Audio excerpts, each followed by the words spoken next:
نحمده ونصلي على رسوله الكريم اما بعد فاعوذ بالله من الشيطان الرجيم بسم الله الرحمن الرحيم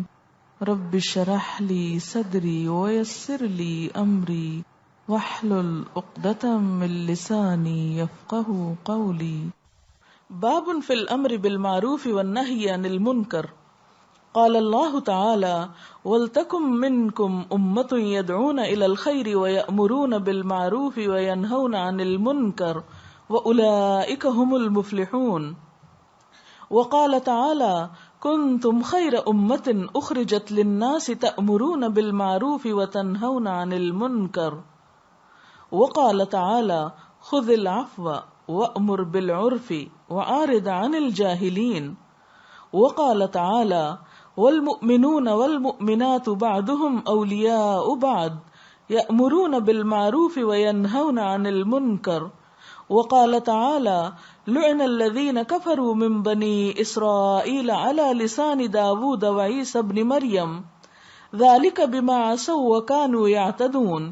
كانوا لا يتناهون عن منكر فعلوه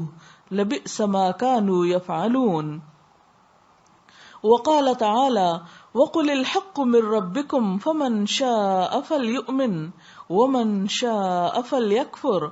وقال تعالى فاصدع بما تؤمر وقال تعالى أنجينا الذين ينهون عن السوء وأخذنا الذين ظلموا بعذاب بئيس بما كانوا يفسقون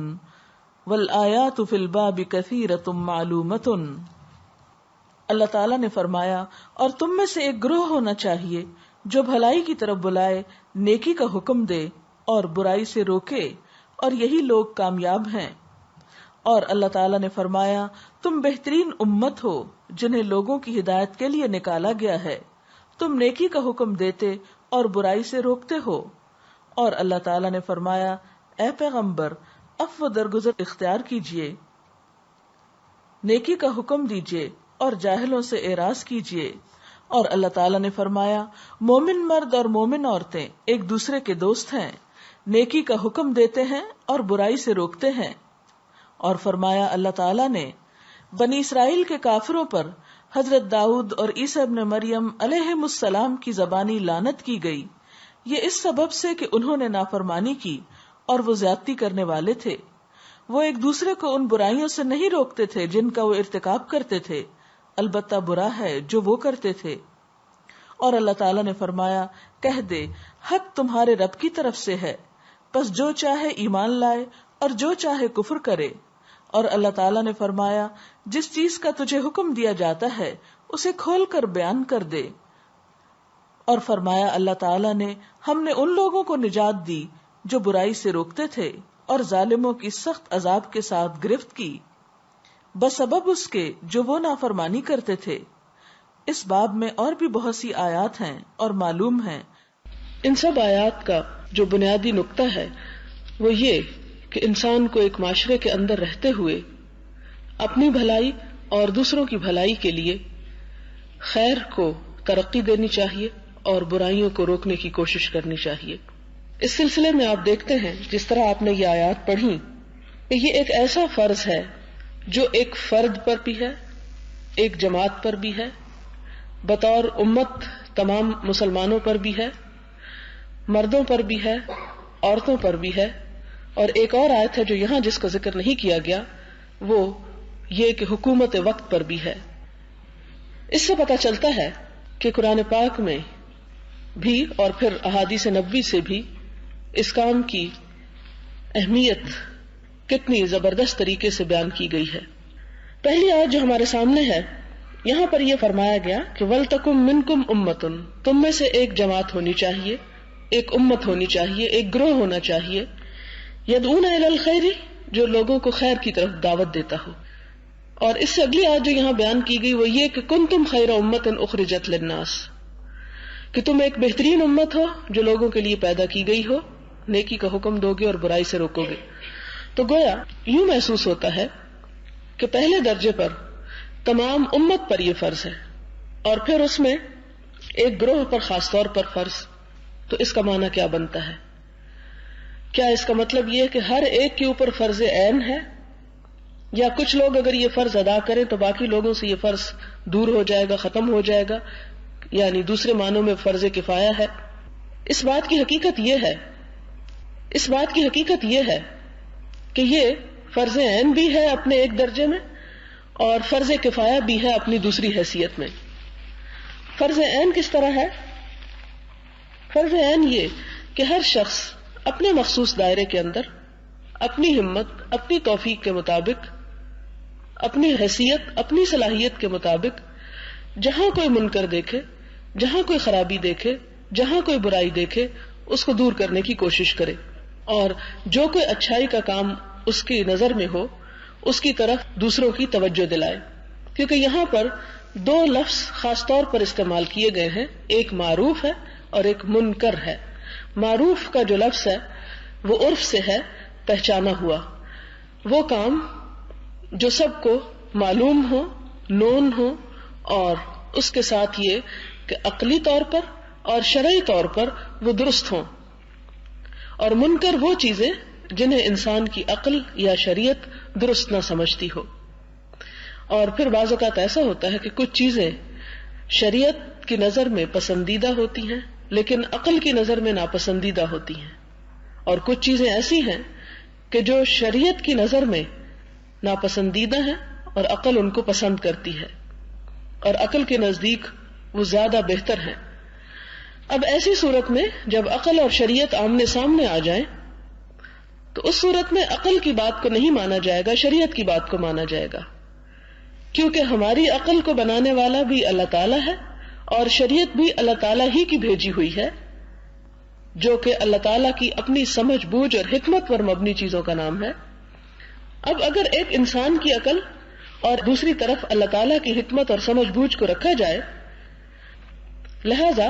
وہ چیزیں جو اللہ تعالیٰ کے احکامات ہیں اور اللہ تعالیٰ نے ان کو خیر کہا، انہیں معروف کہا، انہیں اچھا کہا اور اس پر عمل کرنے کے لیے کہا اور لوگوں کو اس کی طرف بلانے کے لیے کہا، تو ایسی صورت میں ہمیں یہ دیکھنا ہوگا کہ خواہ ہماری عقل میں پھر وہ بات نہ بھی آئے یا وہ پسند نہ بھی ہو تو بھی اس کو اپنانا اور اس کی طرف لوگوں کو بلانا ہے۔ اور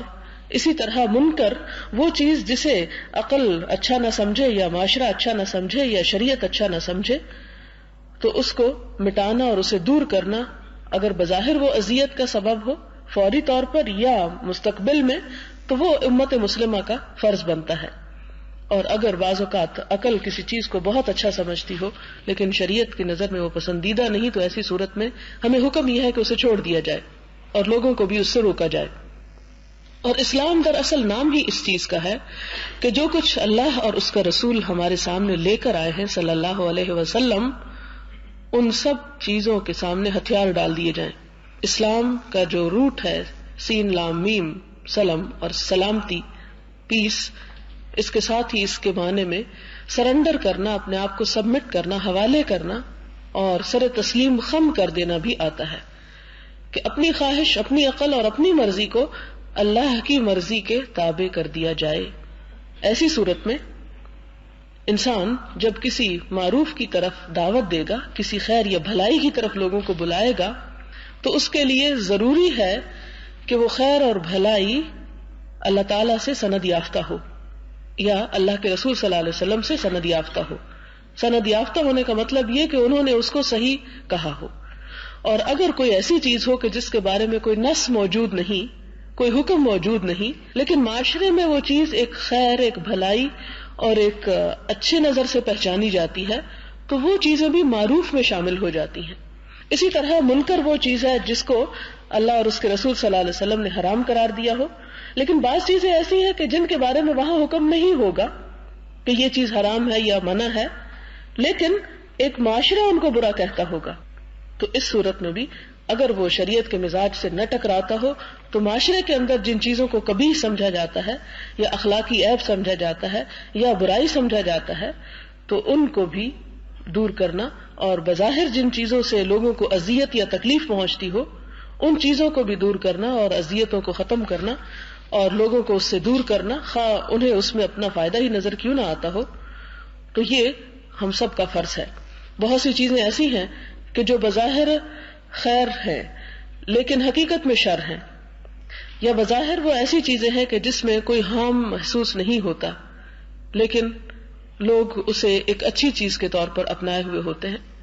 تو ایسی صورت میں اس چیز کی برائی کو بھی واضح کرنا اور لوگوں کو اس کی طرف توجہ دلانا وہ بھی اسی حکم میں آ جاتا ہے۔ یہاں پر ہم دیکھتے ہیں کہ جب پوری امت سے یہ تقاضا کیا گیا تو مراد یہ کہ ہر فرد امت کا، خواہ مرد ہو، خواہ عورت ہو، خواہ بچہ ہو، خواہ بوڑھا ہو، خواہ جوان ہو، خواہ پڑھا لکھا ہو یا ان پڑھ ہو، وہ سب کے سب ذمہ دار ہیں اس کام کے۔ کیوں؟ اس لیے کہ حضور صلی اللہ علیہ وسلم نے فرمایا کلکم راعٍ وکلکم مسئول عن رعیتہ، تم میں سے ہر شخص نگران ہے اور ہر شخص سے اس کی رعیت کے بارے میں سوال کیا جائے گا۔ فالمرأة راعیۃ فی بیت زوجہا، عورت جو ہے وہ اپنے شوہر کے گھر میں نگران ہے۔ اسی طرح خادم کے بارے میں کہا کہ خادم یعنی نوکر جو ہے وہ بھی اپنے آقا کے مال کے بارے میں نگران ہے اور اس سے اس کے بارے میں بھی پوچھا جائے گا۔ تو گویا ہر شخص کو ہر کیپیسٹی میں اس فریضے کو کسی نہ کسی طرح نبھانا ہے۔ جن کے پاس علم زیادہ ہے ان کا فرض زیادہ بنتا ہے، جن کے پاس کم ہے ان کا فرض کم بنتا ہے، لیکن معاف کسی کو بھی نہیں کیا گیا۔ اب اس کے بعد جب دوسرا حکم آتا ہے کہ تم میں سے ایک جماعت ایسی ہونی چاہیے جو یہ کرے، تو اس کا مطلب یہ ہے کہ کچھ لوگ عام معاشرے سے ہٹ کر خاص طور پر مستقل طور پر یہ کام کریں گے، ایز اے پروفیشن یہ کام کریں گے۔ وہ کس طرح کہ جیسے کسی معاشرے کے اندر جسمانی بیماریوں کے علاج کے لیے ایک ڈاکٹر کا وجود ضروری ہے۔ مثلا یہ ایسے ہی حکم ہے جیسے یہ کہا جائے کہ تم میں کچھ لوگ تو ضرور ڈاکٹر ہونے چاہیے تاکہ وہ دوسروں کا علاج کر سکے، اور اگر کوئی بھی نہ بنے اور لوگ یعنی فوت ہو جائیں اور بیمار ہوں اور تکلیف میں مبتلا ہوں تو ان کا گناہ جو ہے وہ سارے قوم کے سر پڑے گا، اس لیے کہ کیوں نہ انہوں نے اپنے آپ کو ایسے شر اور اذیت سے بچایا۔ تو اس طرح یہ فرض کفایہ ہو جاتا ہے۔ تو جس طرح جسمانی تکلیفوں اور بیماریوں کے لیے اور مشکلات کے لیے ایک معاشرے کے اندر ایک طبیب جو ہے وہ انسانوں کو اذیت اور تکلیف سے بچاتا ہے، اسی طرح کچھ لوگوں کو بطور خاص اس فیلڈ کا ماہر ہونا چاہیے اور ان کے ذمے صرف یہی کام ہونا چاہیے کہ وہ معاشرے کے اندر موجود خرابیوں اور برائیوں اور تباہ کن کاموں کی طرف جانے والے امور کی اسٹڈی کرے اور ان سے لوگوں کو روکنے کی کوشش کرے۔ اور پھر یہاں پر چونکہ آیت مکمل نہیں ہے تو آگے آتا ہے کہ وَأُولَٰئِکَ هُمُ الْمُفْلِحُونَ، یہی لوگ جو ہیں وہ فلاح پانے والے ہیں، یہی لوگ دراصل کامیاب ہونے والے ہیں۔ اس کا مطلب ہے کہ جو لوگ یہ کام کرتے ہیں وہ کامیاب ہونے والے ہیں، اور جو لوگ یہ کام دن رات نہ کریں وہ کیا کامیاب ہونے والے نہیں ہیں؟ نہیں، اس کا مطلب یہ ہے کہ اگر کچھ لوگ ایسا کریں گے تو وہ اپنے آپ کو بھی بچا جائیں گے اور دوسری امت کو بھی بچا لیں گے۔ اور اس کی مثال آگے آپ دیکھیں گے کہ وہ کشتی سے دی گئی کہ اگر کسی کشتی میں بہت سے لوگ سوار ہوں اور کچھ لوگ پیندے میں سوراخ شروع کر دیں اور دوسرے ان کو نہ روکے تو اس کا نتیجہ کیا ہوگا کہ وہ سوراخ کرنے والے تو ڈوبیں گے ہی، ساتھ وہ بھی ڈوب جائیں گے جو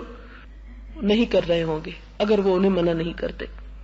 تو اسی طرح اگر کسی معاشرے کے اندر ایسے گروہ یا ایسے افراد موجود نہیں جو دوسروں کو برے کاموں سے روکے تو ہوگا یہ کہ پھر ایسا فتنہ اور شر پھیلے گا کہ جس میں وہ لوگ بھی لپیٹے جائیں گے جو برائی نہ کرتے ہوں گے۔ پھر اس کے بعد آپ دیکھیں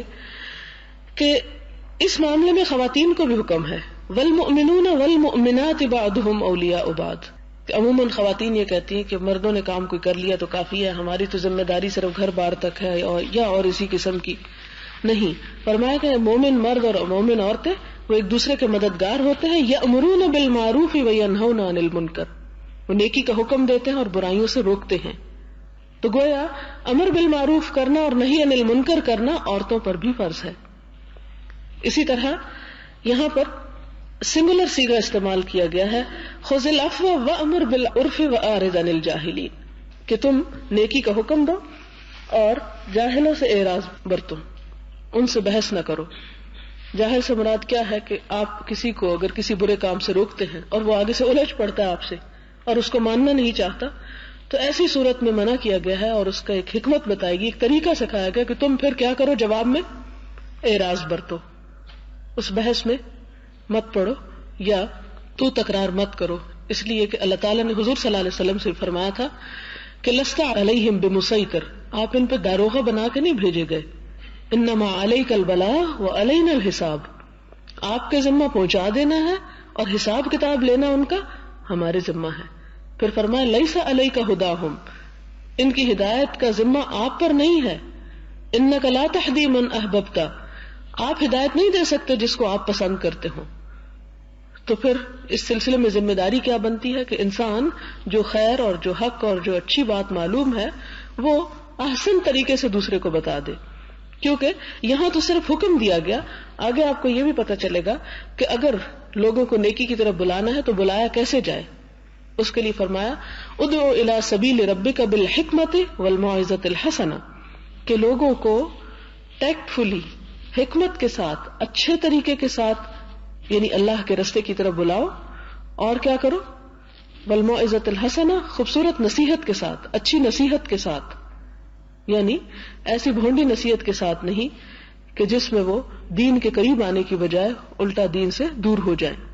اور حکمت کا کیا مطلب ہے؟ حکمت اس قوت اور اس صلاحیت کا نام ہے جس میں انسان بر وقت صحیح موقع محل کے اعتبار سے صحیح فیصلہ کر سکے اور صحیح ڈیسیژن لے سکے اور صحیح معاملہ کر سکے. پھر اسی طرح آپ دیکھیں کہ بنی اسرائیل کا ان آیات میں ذکر کیا گیا کہ بنی اسرائیل پر اللہ تعالیٰ نے داؤد علیہ السلام اور حضرت عیسیٰ ابن مریم کی زبانی لعنت بھجوائی. ان پیغمبروں سے کہا کہ تم ان پر لعنت بھیجو. کیوں؟ کس لیے؟ آپ کو معلوم ہے کہ پیغمبروں کی دعائیں تو قبول ہوتی ہیں اور لعنت بھی قبول ہوتی ہے. حالانکہ لعنت بھیجنا کوئی پسندیدہ کام نہیں، لیکن یہ اتنے بڑے درجے کی برائی تھی کہ جس کے لیے کہا گیا کہ وہ لعنت بھیجے. کیا تھی وہ برائی؟ کانوا لا یتناہون عن منکر فعلوہ، وہ ایک دوسرے کو برائیوں سے روکتے نہیں تھے جب وہ اس کا ارتکاب کرتے تھے.